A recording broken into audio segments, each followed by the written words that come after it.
Now on Way 31 News at 5, a Morgan County jury reached a verdict in the penalty phase of the 7 deadly sins capital murder trial. The jury recommended Frederick Rogers spend life in prison without parole.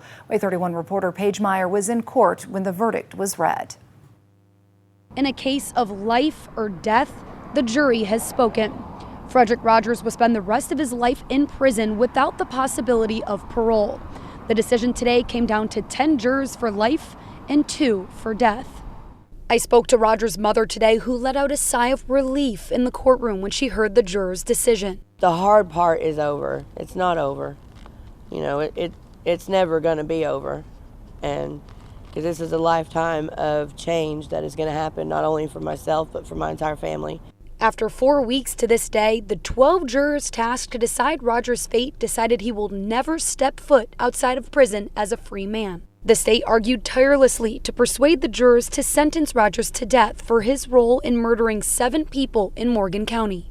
It's tough to process so soon after the verdicts. I think the jury did their job. I think they went about their job well, even if we disagree with the verdict. Members of the victims' families in the courtroom today declined to comment, but you could see the pain and even tears on some of their faces. The defense said there were no winners in what they called the biggest murder case in Morgan County. There was never going to be a life sentence or a 30-year sentence, and certainly not an acquittal.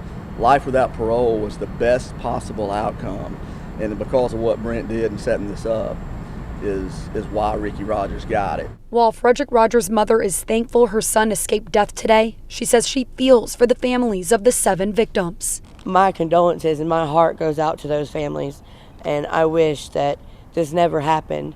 And I know my son wishes he could take it back, but he can't. As far as when John Legg's trial is set to begin, the state says it is tentatively set for early next year.